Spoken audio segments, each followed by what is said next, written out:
우리 이단의 말씀하겠습니다. 여호와는 내게 복을 주시고 너를 지키시길 원하며 여호와는 내게 복을 주시고 너를 지키시기를 원하며 여호와는 그의 얼굴을 내게 비추사 은혜 베푸시기를 원하며 여호와는 그의 얼굴을 내게 비추사 은혜 베푸시기를 원하며 여호와는 그 얼굴을 내게로 향하여 드사 평강 주시기를 원하노라. 여호와는 그 얼굴을 내게로 향하여 드사 평강 주시기를 원하노라. 민수기 6장 24절에서 26절 말씀.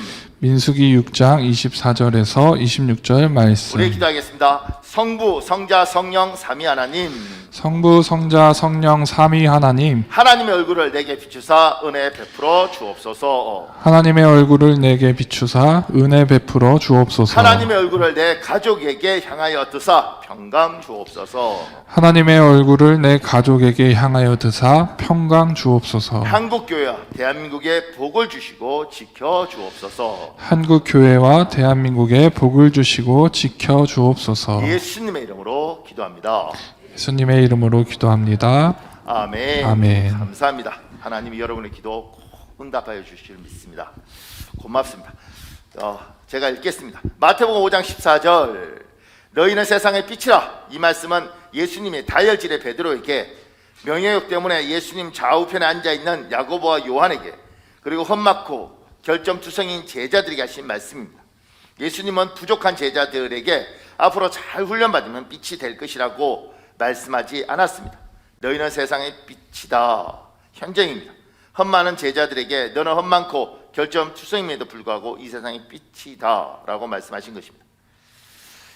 예수님은 흠집 많은 우리에게, 제자들에게 하셨던 말씀과 똑같이 말씀합니다. 너는 흠 많고 결점투성임에도 불구하고 이 세상의 빛이다. 여러분과 제가 이제 잘못 읽을 수 있는 게 뭐냐면, 너희는 세상의 빛이다 이렇게 이야기한 거예요. 굉장히 뛰어나고 탁월한 사람한테 이야기한 게 아니고, 좀 있으면 예수님 배신하고 좀 있으면 자리 다툼하고 하는 이 골치 아픈 12제자들에게 주님이 이야기를 하신 거죠. 너는 세상의 빛이다. 아니, 아무리 봐도 빛 같지 않는데 이 사람들에게 빛이다 이렇게 이야기한 겁니다. 그리고 여러분과 저에게도 주님은 이 말씀은 2000년 전에 제자들에게도 주신 말씀이지만 우리에게도 적용되죠. 우리에게 이야기하시는 거죠. 너희는 빛이다. 어쩌면 하나님이 저보고 박현웅 목사야 너는 빛이다 그러면 하나님 그러지 마세요. 부담스럽게. 나는 아직 형관등도 잘들 안 듭니다. 이렇게 말을 하시겠죠. 근데 주님은 뭐라면 빛이다 이렇게 이야기를 하세요. 그 이야기를 좀 살펴보려고 합니다. 그 밑에 작은 1번에요. 여러분과 제가 사는 세상은 어둡습니다. 밝은 빛이 있는 곳에 사는 사람은 생기가 있습니다. 환함이 있습니다. 그러나 칠흑 같은 어두움이 있는 곳에 사는 사람은 생기가 없습니다. 우중충합니다. 저는 왜 여러분과 제가 사는 세상을 어둡다고 말할까요? 여러분과 제가 사는 세상은 어둡다고 지금 제가 정의를 했어요. 지금 대한민국 전 세계 10위 아닙니까? 여러분과 저는 굉장한 나라에 삽니다. 근데 제가 어렸을 때, 제가 초등학교 다니고 이럴 때 우리나라 가난한 나라였죠. 항상 개도국, 개발도상국이라는 이야기를 달고 살았습니다. 우리 그 세대잖아요. 그런데 그때는 밝았습니다. 그때는 그래도 재밌었습니다. 지금 전 세계 10인데 우리들 중에 행복하냐고 물어봤을 때 몇 명이나 행복하다고 이야기하고, 우리들 중에 기쁘냐 그랬을 때 몇 명이나 기쁘다고 이야기하겠습니까? 부자가 됐는데, 많은 나라가 한국이라는 이름을 알게 됐는데, 그럼에도 불구하고 우리들은 별로 행복하지 않습니다. 오히려 이 한국 사회는 더 어둡다고 이야기하죠. 제도가 발달되어 있고요, 돈이 많이 나와 있어요. 그럼에도 불구하고 우리는 이 사회가 결코 밝은 사회라고 말하지 않습니다. 왜? 훨씬 부자가 됐는데, 차 없는 사람이 없는 세상으로 가고 있는데. 왜?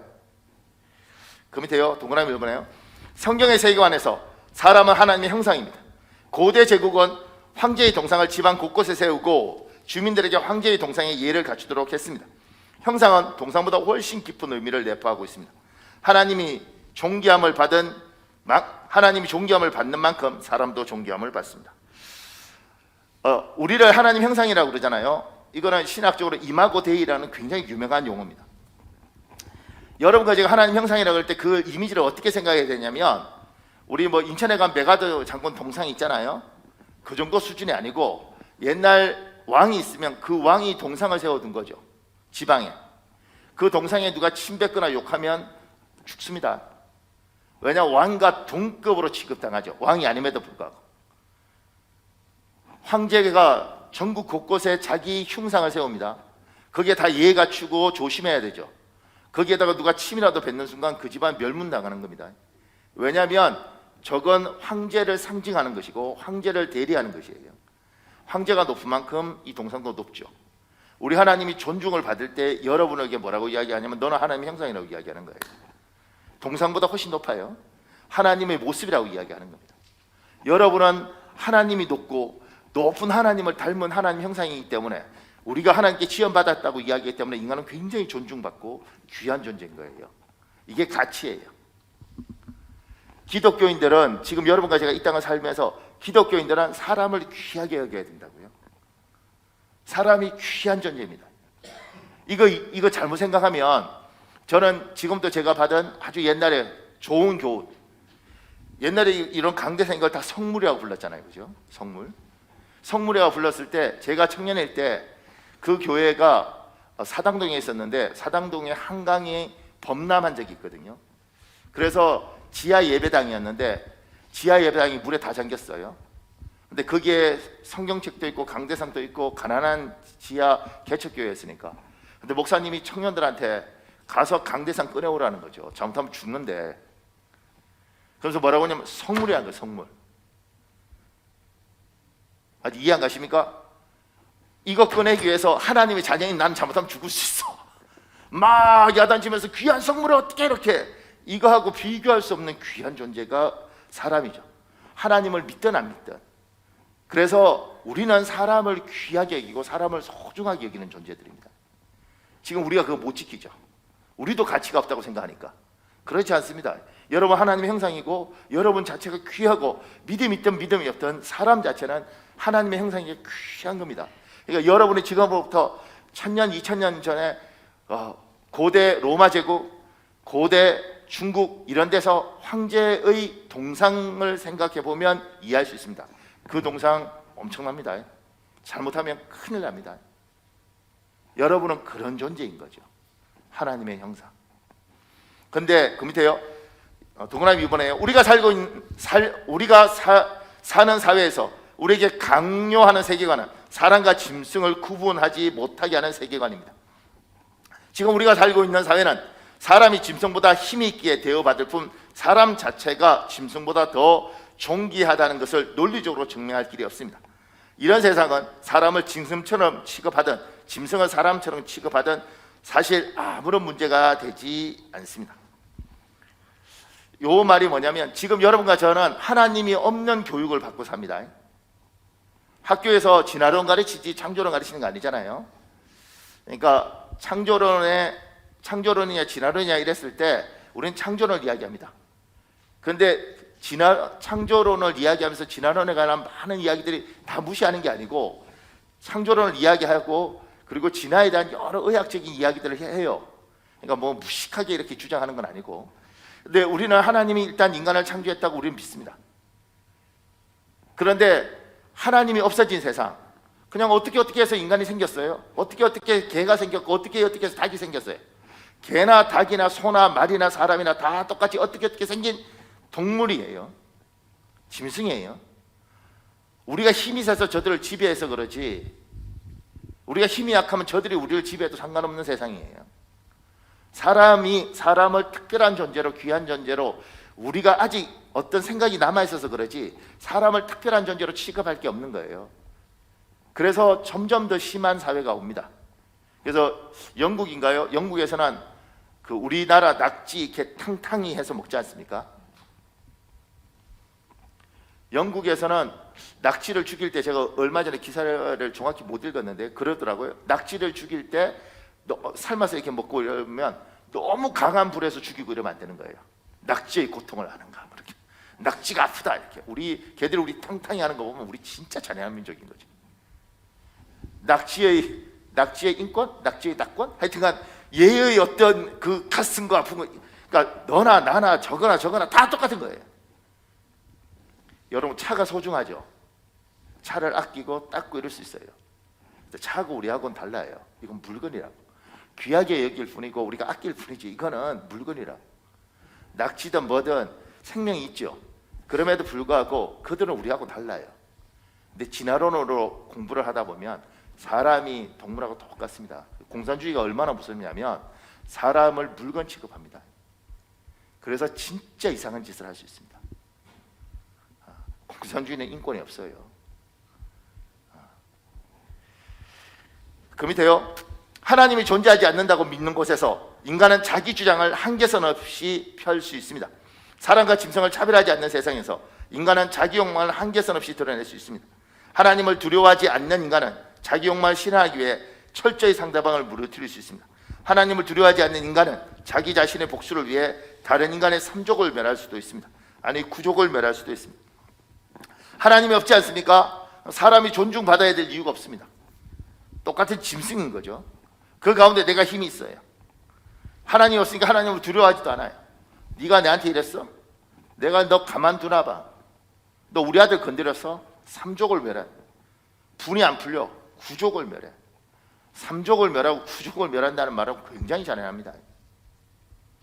제가 이렇게 어떤 자료 읽을 때 보니까 갑신정변 일으켰다고 서재필 박사 그 가족 이렇게 죽이는 걸 보면 얼마나 잔인하게 그 반대파가 죽이는지, 나중에 그 서재필 박사 부인이 죽었을 때 그 부인이 죽어서 있는 그 죽은 부인의 젖을 아이가 빨다가 굶어 죽었다 그래요. 우리 조상도 착하다 그러잖아요. 역사책 보면 굉장합니다. 하나님이 없는 세상은 사람에서 야 내가 저 사람한테 저래도 되나? 가만있어 봐. 하나님 이런 걸 어떻게 생각하실까? 이런 게 생각이 없어요. 하나님 없고 우리끼리 살아. 내가 힘이 좋아. 짐승의 세계하고 똑같은 거죠. 저거 너 죽어요. 분이 안 풀려. 끝까지 죽여. 지금 이 세상을 보십시오.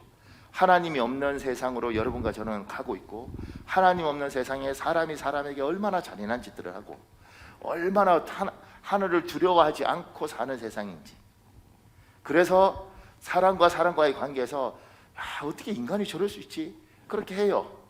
옛날에는 하나님을 잘 몰라도, 우리의 여호와 하나님을 몰라도 옛날에 마른 하늘에 날벼락 맞을 놈 이래서 혹여라도 하늘에 벼락이 떨어질까 이런 두려움도 있었지만 지금 그런 것도 없습니다. 여러분과 제가 사는 세상은 참 하나님 없애면서 무서운 세상으로 가고 있고, 우리 아이들은 그걸 받고 있습니다. 그 교육을 받고 있고 자기 하고 싶은 대로 하고, 그리고 하나님을 두려워하지 않으니까 한계가 없습니다. 그 밑에 4번에요. 이 세상에서 저와 제 가족은 생명을 유지하고 살아야 합니다. 죽을 수 없지요. 저는 사람들이 하나님이 없는 것처럼 사는 이 세상이 무섭습니다. 세상이 점점 어둡게 보입니다. 많은 이들에게 잠시 반짝하는 유의가 있을 뿐 생기가 없어 보입니다. 우중충해 보입니다. 요 말은 뭐냐면, 제가 보니까 무슨 이벤트 하면서 즐거워 이렇게 해서 잠시 반짝하더라고요. 이런 이벤트 없어도 그냥 부는 겨울 바람인데 춥긴 한데 기분이 좋아. 인생 참 행복해. 이런 게 없다는 이야기예요. 어떻게 자극적으로 팍 기뻐하고 어떻게 사나 이 세상은, 또 뭔가 자극적인 걸 탁 받아야 되는 거죠. 그러니까 끊임없이 이벤트와 뭔가 무슨 행사와 이런 것들을 해서 만족감을 느끼지 않으면 그냥 가만히 있을 때 차오르는 기쁨들이 없죠. 왜냐하면 너무 삭막하고 어떻게 살아야 될지 모르겠고, 이 세상 참 내가 이 무서운 인간들하고 어떻게 사나, 내가 이러다가 저 사람한테 당하면 어떡하나, 이렇게 사는 거예요. 이게 세상입니다. 그 밑에요. 작은 이번에요. 칠흑 같은 어둠이 있는 세상에 사는 제자들에게 예수님 마태복음 5장 14절에서 말씀하십니다. 너희는 세상의 빛이다. 등불이라고 말씀합니다. 칠흑 같은 어둠이 있는 세상에 사는 여러분과 저에게 하나님은 지금 말씀하십니다. 너는 세상의 빛이라, 등불이다. 그 밑에요. 동그라미 1번에요. 저는 이 말씀이 굉장히 부담스러웠습니다. 왜냐하면 이렇게 읽었기 때문입니다. 세상이 어둡다. 너는 제발 세상이 빛이 되려고 발부둥 쳐야 한다. 노력해라. 더 열심히 해라. 는 하나님의 호소로 읽었습니다. 우리 마태복음 5장 15절 16절 여러분 읽으십시오. 시작. 사람이 등불을 켜서 말 아래에 두지 아니하고 등경 위에 두나니 이러므로 집안 모든 사람에게 비치느니라. 이같이 너희 빛이 사람 앞에 비치게 하여 그들로 너희 착한 행실을 보고 하늘에 계신 너희 아버지께 영광을 돌리게 하라. 그 밑에요. 착한 16절 착한 행실은 다른 사람에게 선한 행위, 다른 성경에는 선한 행위, 착하게 행동하라 선행동으로 번역하고 있습니다. 하나님을 믿는 우리의 착한 행실을 통해서 세상 사람들이 하나님께 영광을 돌리라고 말씀합니다. 그 밑에요. 많은 그리스도인들이 듀크 로빈슨 교수가 말하는 착한 사람 콤플렉스에 걸려 있습니다. 어떤 분은 노블레스 오블리주를 실천하고 싶은 마음이 조금도 없음에도 불구하고 그리스도인이기에 억지로 실천합니다. 세상 사람에게 좋은 소리를 듣지만 정작 본인에게는 기쁨도 행복도 없습니다. 우리가 예수 믿고 살다 보면 세상 사람들이 이렇게 우리한테 이야기합니다. 당신 예수 믿는데 좀 양보해야지, 이렇게 이야기해요. 자기는 양보 안 하면서. 그러니까 제가 아는 어떤 목사님 시장 가서 물건값 한차 깎고 있는데 아줌마 조금만 더 깎아주세요 이러는데 저쪽에서 누가 목사님 그러니까 아줌마 빨리 주세요 이렇게 했다고. 우리 항상 착하게 살아야 돼요. 스트레스를 기쁘지도 않아. 그냥 스트레스를 받아. 예수 믿는 사람 착하게 다 착하게 살기 싫은데 착하게 살고 싶은 마음도 없어. 그리고 왜 양보해 주는지 모르겠어. 나는 왜 당하고 살아야 되지?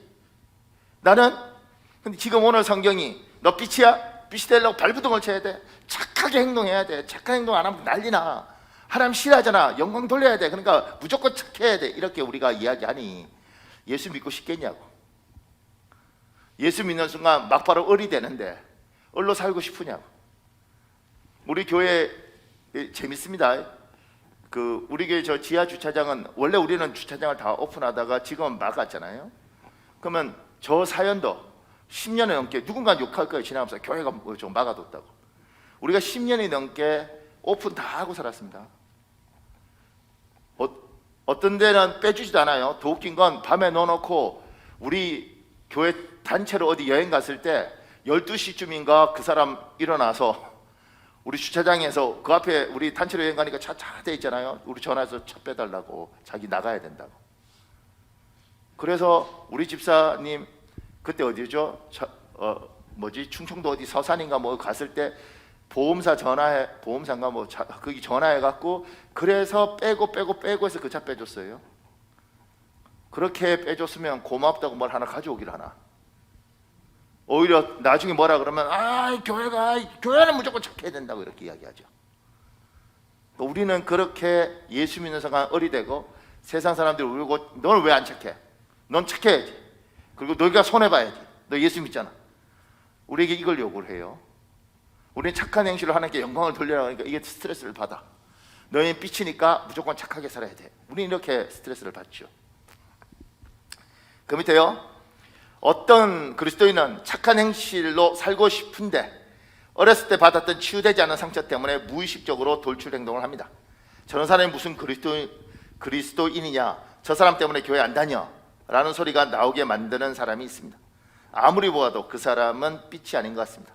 가짜 그리스도인 같습니다. 어떤 사람은 교회 안에 집사가 됐든 권사가 됐든 어렸을 때 상처가 많은 사람도 있습니다. 예수를 믿는데 이게 치유가 안 됐어요. 그러니까 분명히 기도도 열심히 하고 성경도 보는데 뭐 하면 갑자기 이렇게 저런 사람이 예수쟁인가? 저 사람 왜 저래? 또 어떤 사람은 아주 탐욕적인 사람도 있습니다. 제가 아는 어떤 목사님은 여자 목사님인데 냉장고에 음식이 썩어요. 성도들이 갖다 주면 썩혀요. 그럼에도 안 나눠주셔요. 결혼도 안 하고 혼자 사시는 분인데 왜 그런가? 사람들 다 욕하죠. 목사님이 나눠줄 줄 모른다고. 그런데 자세히 보니 예수도 믿고 은혜도 받았는데 그분은 어렸을 때 너무너무 가난한 거예요. 그 마음속에 가난에 대한 두려움과 절박함이 음식이나 뭐 오면 계속 올려서 쌓아두는 겁니다. 썩어서 못 먹을지라도. 예수를 안 믿는 게 아니에요. 착하게 안 살고 싶은 건 아니에요. 아는데 몸이 안 움직여. 아는데 내 무의식이 날 지배해서 못하게 만들어. 근데 사람들이 자꾸 나보고 손가락질해. 더 웃긴 건 우리끼리 욕해요. 저게 무슨 목사냐고, 저게 무슨 집사냐고. 근데 그렇게 살고 싶은데 잘 안 돼. 그래서 어떤 분한테 전도하면 이렇게 말을 해요.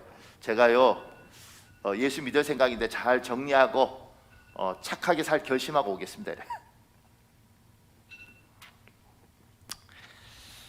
그 밑에 동그라미 2번에요.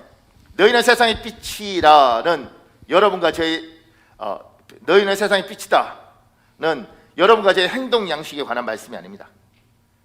착한 행실 같은 행동 양식에 관한 이야기가 아닙니다. 여러분과 저희 속성에 관한 말씀입니다. 강원도 강릉이나 속초에 태어났으면 강원도 사투리를 사용하든 사용하지 않든 강원도 사람입니다. 저기 했더래요 이런 거 안 해도 강릉이나 속초에 태어났으면 강원도 사람인 거예요. 속성, 너 거기 태어났잖아. 나 거기 태어나서 난 사투리도 안 쓰고 나는 그러든 말든 하나님이 우리에게 빛이다 이렇게 이야기할 때는 여러분의 속성을 이야기합니다. 속성. 행동이 못 따라주든 따라주든 그건 그 다음 이야기고 속성. 그래서 그 밑에요. 예수님을 나의 하나님, 나의 주인으로 믿는 사람은 누구든지 하나님의 자녀입니다. 하나님의 아들, 하나님의 딸입니다. 우리 요한일서 1장 5절에 있습니다. 여러분 읽어볼래요? 시작. 우리가 그에게 듣고 너희에게 전하는 소식은 이것이니 곧 하나님은 빛이시라 그에게는 어둠이 조금도 없으시다는 것이니라. 하나님은 뭐라고 정의하냐면 하나님은 빛이다 이렇게 정의하십니다. 그 밑에 요한복음 1장 12절에 있습니다. 여러분 읽으십시오. 시작. 그러나 누구든지 그분을 영접하는 사람들, 그분의 이름을 믿는 사람들에게는 하나님의 자녀가 되는 자격을 주셨습니다. 여러분과 제가 빛이신 그 하나님을 믿었습니다. 자녀가 되는 권세를 주셨죠. 그래서 이렇게 부르는 겁니다. 데살로니가전서 5장 5절 여러분 읽으십시오. 시작. 너희는 다 빛의 아들이요 낮의 아들이라 우리가 밤이나 어둠에 속하지 아니하나니. 여러분과 제가 착한 행실을 하든 안 하든 착한 행실을 하지 않으니까 세상이 우리를 욕하기도 하고 우리가 봐도 답답한데 속도 상한데 그러든 말든 정말 예수를 믿는다면 정말 하나님을 믿고 하나님을 신뢰한다면 그 사람은 하나님께서 빛이시고 주님께서 믿는 자를 자기의 자녀로 삼아 주신다고 이야기하셨으니 빛의 아들, 빛의 딸이라고 이야기합니다. 그래서 제가 그 밑에 이렇게 적었어요. 하나님은 어둠이 조금도 없으십니다. 하나님은 빛이십니다. 그리고 하나님을 믿는 우리는 빛의 자녀입니다. 고로 우리는 빛입니다. 호랑이 새끼는 아무리 작아도 호랑이입니다. 고양이 새끼는 아무리 커도 고양이입니다. 어떤 대통령이 아이를 입양을 했다고 생각을 해보십시오. 그런데 이 대통령 아들인데 공부도 못하고 생긴 것도 못났고 행동도 거칠어. 그런데 입양을 해서 호적에 하면 대통령 아들인 거예요. 답답하지, 속상하지, 짜증나지. 대통령 아들이 왜 저 모양인가? 그런데 어떡하겠어? 입양해서 호적에 넣었으면 아들인 거예요. 여러분과 제가 부족하든 말든 하나님이 베드로 성질 안 좋은 베드로 앉혀놓고 늘 투닥거리는 요한과 야곱 앉혀놓고 너희는 세상의 빛이다. 우리 성질 안 좋은데요? 그러든 말든 내가 빛이고 너희가 날 믿고 너희가 나의 자녀이고 빛의 자녀니 너도 빛이다. 하나님 우리에게 이야기하는 거야. 얘야 너가 빛이다. 우리 중에 누가 그러죠? 빛? 하나님 다른 거 몰라도 지금 저 셋째 줄에 앉아있는 저 권사는 어둠입니다. 저 뒤에 있는 박 집사는 제가 결단하죠. 저건 빛의 4촌 8촌도 안 될 겁니다. 이럴 수 있죠. 우리가 그렇게 생각하든 말든 하나님은 이야기하시는 거죠. 너는 세상의 빛이라. 그 밑에요. 우리 중에 누구는 태양같이 거대하게 빛날 수 있습니다. 우리 중에 누구는 겨우 명맥을 유지하는 촛불이나 반딧불같이 작은 빛일 수도 있습니다. 크든 작든 우리 모두는 빛입니다. 어둠에 저항하며 주의를 밝히는 빛입니다. 그 밑에요. 참향기는 내는 것이 아니라 나는 것입니다. 반딧불을 내는 것은 노력이 아닙니다. 자연스러운 것입니다. 반딧불이의 속성입니다. 여러분과 제가 예수님을 진정으로 믿는다면 우리는 빛의 속성으로 자연스럽게 드러납니다. 여러분과 제가 정말 예수쟁이라면 하나님을 영접했으면 우리는 빛이고 빛이기 때문에 자연스럽게 빛이 난다는 겁니다. 안 나는 게 잘못된 거죠. 목사님 왜 우리는 빛의 자녀인데 빛의 속성을 드러내지 못합니까? 왜 빛나지 않습니까? 왜 우리가 가는 것이 환해지고 밝아지는 것이 아니라 우리가 가는 것이 오히려 더 어두워집니까? 우리가 빛의 자녀면 빛이라고 이야기하는데 왜 안 되는 겁니까? 그 밑에요. 작은 3번에요. 어둠이 가득한 세상이 비친 우리에게 비난합니다. 우리 보고 자기들보다 더 어둡다고 말합니다. 원색적으로 우리를 비난합니다. 심지어 우리끼리 우리를 비난합니다. 우리는 어떻게 해야 합니까? 제가 질문을 이렇게 했어요. 답을 하나님을 사모하십시오. 그리고 하나님 앞에 간절히 예배자로 예배하십시오. 그 전에 먼저 언급할 게 있어요. 그 밑에요. 여기서 한 가지 생각할 것이 있습니다. 미국의 기독교 전문 조사 기관이 있습니다. 조지 바나 연구소입니다. 기독교인이 세상 사람에게 기독교인들은 보통 사회인보다 좋은 사람이다 라고 인정되려면 인간 사회보다, 일반 사회보다 40% 이상 격차의 도덕적 우위가 있어야 한다는 것입니다.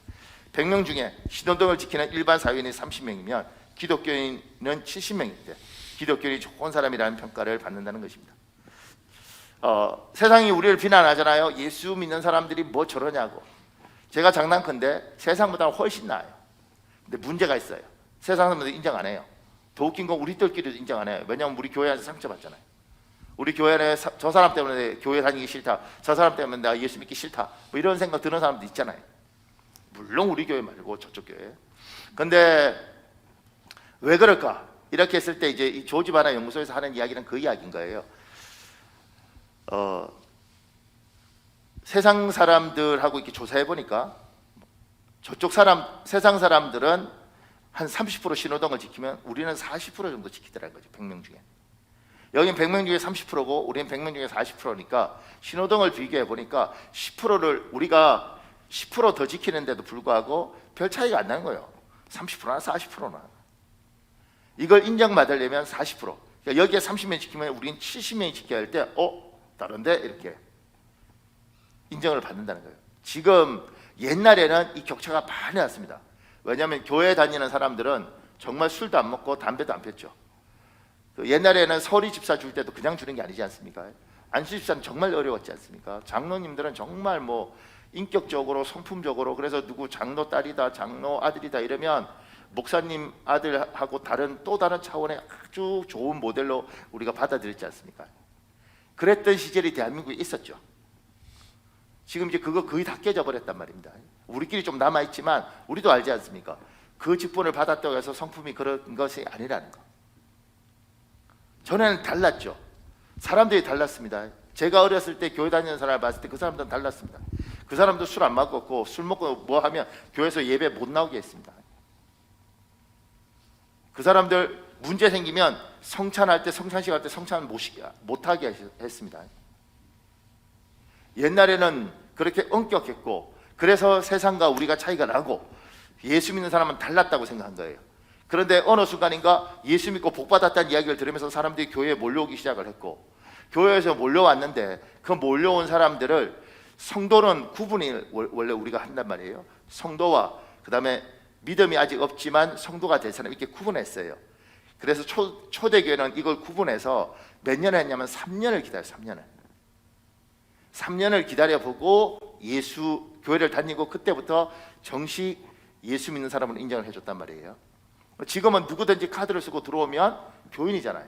어느 교회에서 무슨 사고를 쳤는지도 모르고 그 사람이 어떤 성품인지도 모르고 우리는 다 끌어안죠. 사랑이라는 이름 하에.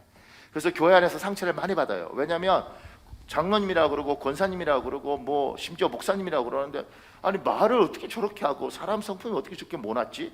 뭐 저런 사람이 다 있지? 이럴 수 있는 사회가 지금 됐습니다.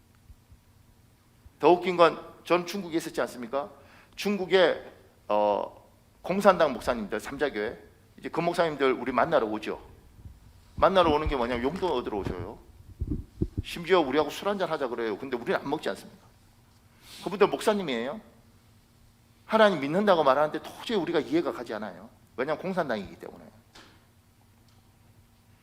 그러니까 같은 목사라도 목사가 아니고 같이 예수를 믿더라도 같이 예수 믿는 게 아니더라는 거죠. 지금 우리는 이런 사회 속에서 살고 있습니다. 그래서 세상이 볼 때 자기들보다 우리가 좀 낫죠. 우리는 어쨌든 예배 와서 회개도 하고 그러잖아. 근데 낫지만 자기들보다 우리가 괜찮지만 그럼에도 불구하고 차이가 얼마 나지 않으니까 여기가 우리를 보면서 우습게 보는 거예요. 너나 나나 이렇게 가는 겁니다. 이걸 확 버리고 싶은데 버려지지가 않죠. 그런 상황에서 주님이 여러분과 저에게 빛이다 이러니까 부대끼는 거죠. 우리 빛 아닌데 내가 봐도 우리 교인들이 빛이 아니고 스스로도 아닌데 그런데 왜 빛이라고 그러시는가? 그럼 나는 빛이 될 수 있는가?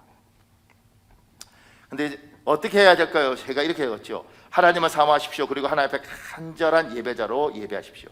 동그라미 1번에요. 빛은 어둠과 공존할 수 없습니다. 여러분과 저는 빛의 자녀이고 빛입니다. 빛이신 하나님 앞에 제대로 서면 나의 잘못이 아주 자연스럽게 깨달아집니다.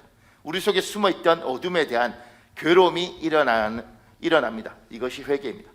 조정민 씨가 쓴 글 중에 이런 내용이 있습니다. 목사님 강사님 읽어주세요.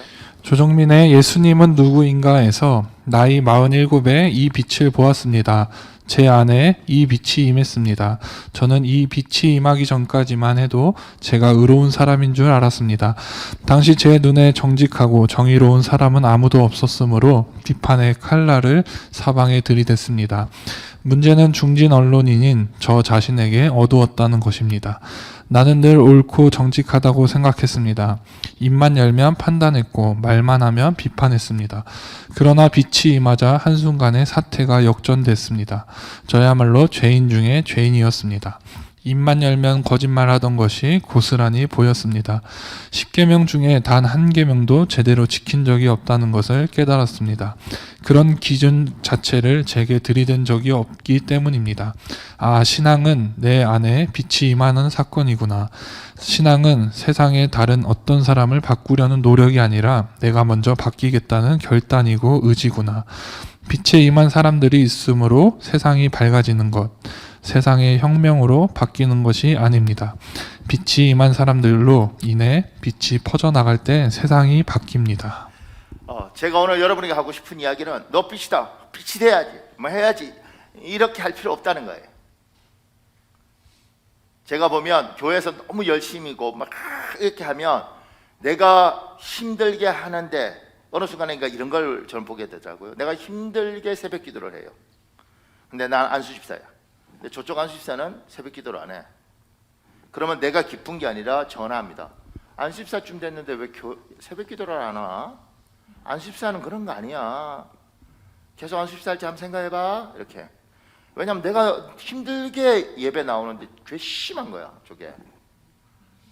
교회에 그렇습니다. 사람은 너 빛이야. 빛이 되려고 노력해. 발버둥 쳐. 그래서 나는 착하게 막 살려고 막 노력해.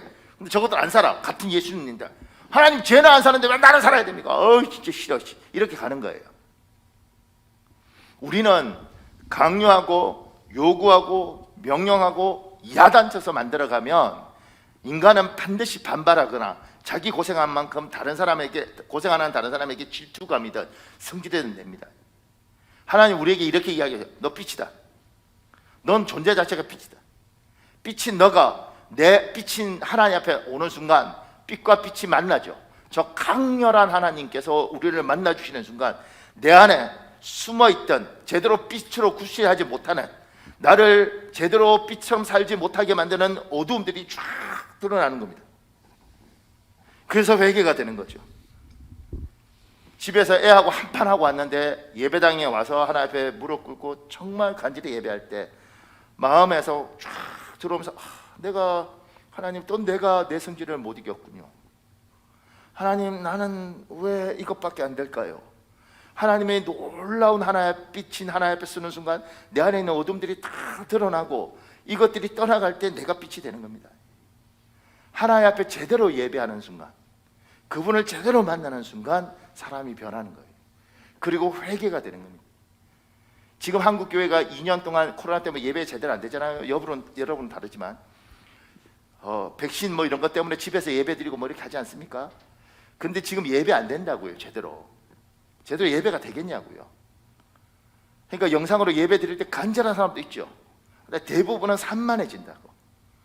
그리고 대부분 하나님 앞에 나아가는 게 아니라 좋은 이야기를 듣는 쪽으로 끝나는 거죠. 노력하는 사람들이 있죠. 10%도 안 될걸요. 대부분은. 그래서 지금 청년들은 엉망진창이 됐습니다. 믿음 연약한 사람들은 엉망진창이 됐습니다. 왜냐하면 옛날에는 예배당에 나왔을 때 하나님 앞에 하나님 그럴 때 그 놀라운 예배 가운데 하나님의 만져주심 속에서 눈물도 나고 회개도 나고 그 요만한 은혜 가지고 한 주간 살다가 그래도 교회까지 왔는데 2년 동안 이게 없으니 예배가 예배되지 않고 어느 순간에 내가 기독교인인가 내가 크리스찬인가 뭐 나나 세상 사람이나 그런 구분들이 없어지는 거예요. 여러분은 예수님 믿을 때 빛이라고 하나님 말씀하셨고, 빛인 사람은 하나님 앞에 간절히 나와서 하나님 앞에 예배 드리는 순간 자기가 누군지 다시 확인하게 되고, 놀라운 내 안에 있는 어둠들이 떠나가면서 내가 빛으로 사는 겁니다. 그러니까 노력하고 애쓰고 힘쓰고 귀하죠.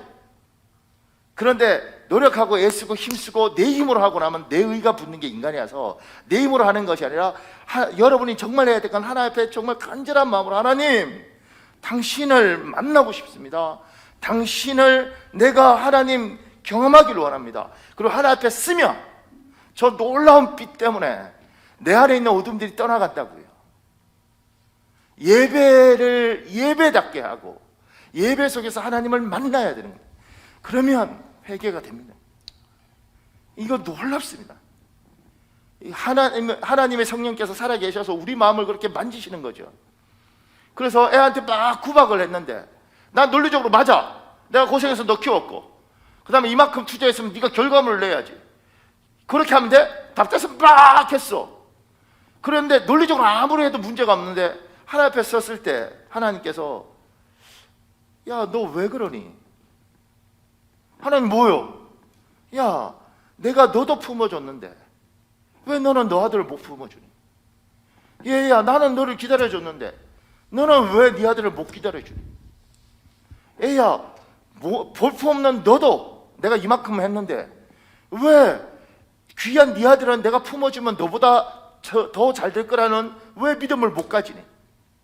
우리 안에 있는 어둠들이 쫙 떠나가는 거예요. 내가 내 아내한테 참 잔인하게 했는데 몰랐어. 왜냐면 난 그렇게 배웠고 그렇게 살았으니까. 근데 하나님 앞에 오는 순간 사람이 사람한테 그러면 안 되지. 다른 거 몰라도 내가 저 여자한테 그러면 안 되지. 내가 얼마나 미안했는데. 이게 쫙 오니까 고쳐라, 바꿔라, 해라, 이래라, 이게 아니고 그냥 스스로가 이건 아니지. 근데 문제는 하나님을 못 만나는 게 문제죠. 하나님을 만나면 이런 일들이 일어납니다. 하나님을 만나면 요 밑에 이야기 다 똑같은 겁니다. 하나님을 만나면 그분이 우리를 사랑한 걸 느껴요. 그래서 예배가 마치고 나면 저분이 날 사랑하기 때문에 여기에 기쁨이 있습니다. 여기에 환함을 가지고 살 수 있습니다. 제대로 예배가 되면 내 안에 즐거움과 감격과 기쁨이 있습니다. 정말 예배가 되면 깨달음이 있습니다. 하나님이 깨달아지게 하십니다. 책망도 하시고 야단도 주시고 때로는 위로도 하시고, 여러분과 제가 빛으로, 얘야 넌 빛이다, 빛으로 살아, 그래요 내가 빛으로 살아야죠, 내가 목사인데 내가 목사답게 살아야죠, 이렇게 하는 순간 이게 얼마나 힘들고 얼마나 온지 모릅니다. 왜냐하면 우리는 그렇게 살 수 있는 존재들이 아니에요. 끊임없이 좌절하죠. 그런데 그렇게 사는 것이 아니라 하나님 앞에 간절히 나와서 주님 나 좀 만나 주십시오. 그리고 저 빛 대신 하나님 앞에 그 찬란한 하나님 빛 안에 있을 때 내 어둠이 떠나갔고 내가 저분의 자녀니까 저 놀라운 빛이 내 안에 가득해지면 여기가 환해지고 마음속에 내가 잘못했구나, 내가 실수했구나, 내가 이렇게 살면 안 되는데, 이게 자연스럽게 일어나는 겁니다. 그래서 예배할 때마다 이 은혜를 받고 이걸 가지고 나가는 거죠. 때로는 예배할 때 하나님이 깨닫게 하시는 마음이 있죠. 얘야 나는 네가 이렇게 살았으면 좋겠다. 얘야 나는 네가 이렇게 했으면 좋겠다. 내년에 우리 교회가 하나님 어떻게 가야 됩니까? 그리고 쭉 기도하다가 어느 날 하나님 막바로 대답하시나요? 어느 순간이가 내년엔 우리 교회가 하나님 이렇게 가기를 원하시는구나. 그래서 그거 새벽기도 마치고 표 쭉 적어두고, 그렇죠 하나님 이렇게 가야지 우리가 살겠군요. 그럼 그렇게 하면서 그걸 품에 품고 그리고 한 주간 살는 거죠. 그리고 1년 살고, 그렇게 살다 보면 제가 제일 밑에 이렇게 적었습니다. 제일 밑에요. 마태복음 5장 14절 너희는 세상의 빛이라. 예수님의 이 말씀은 완벽한 제자, 훌륭한 우리에게 하신 말씀이 아닙니다. 결점투성인 제자들과 지금 우리에게 하신 말씀입니다. 비록 착한 행실이 부족해도 흠 많아도 여러분과 저는 빛의 자녀이고 빛입니다. 이것이 우리의 속성입니다. 하나님과 친밀하고 하나님을 가까이 하십시오. 간절한 예배자로 하나님 앞에 서십시오. 우리 안에 있던 어둠이 자연스럽게 떠나갑니다. 하나님의 사랑이 느껴집니다. 하나님 우리를 향한 마음과 생각, 그리고 하나님 우리에게 바라는 행동이 자연스럽게 깨달아집니다. 하나님이 원하는 대로 사십시오. 어느 날 명확하게 알게 됩니다. 여러분과 제가 빛이라는 것을 어느 날 사람들이 우리에 대해 말하는 소리를 듣게 됩니다.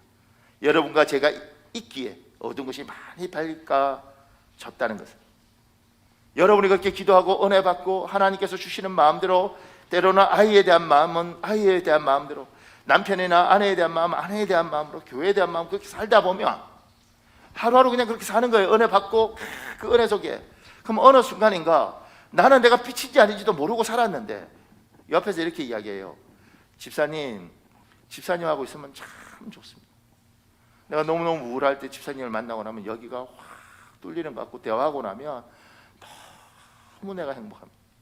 이 사람이 빛인 거지. 내가 이렇게 어두웠는데 내가 집사님 만나고 나면 내가 너무 좋습니다. 아버지하고 있으면 참 좋습니다. 어느 날 내가 빛이 돼버린 거예요. 왜냐하면 원래 빛이었으니까. 예수 믿을 때 빛이라 그러셨으니까.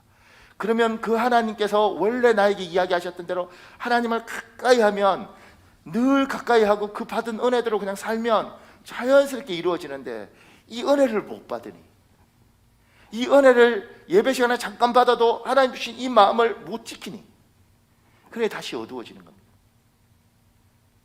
사랑하는 여러분, 지금 10분 기도할 텐데 하나님 좀 만나 주십시오. 오늘 이 예배 가운데 하나님 다 만나 주십시오. 내가 얼마나 어두운지 아십니까? 빛이라고 말씀하셨는데 내 인생이 어둡고 내 가족이 어둡고 우리 집안이 어둡습니다. 돈은 좀 있는데, 내가 딴 사람 볼 때 좀 잘났다고 사람들이 인정하는 것도 있는데, 하나님 내 주위가 다 어둡습니다. 하나님 오늘 나 좀 만나 주십시오. 하나님 내 안에 있는 어둠이 떠나가게 해주시오. 하나님 내가 가야 될 방향을 가르쳐 주시오. 내가 빛으로 살 수 있도록 하나님 자연스럽게 나를 좀 만나 주십시오. 이제는 주여 한번 간절히 붙이고 우리 10분 정도 기도하겠습니다. 주여, 아버지,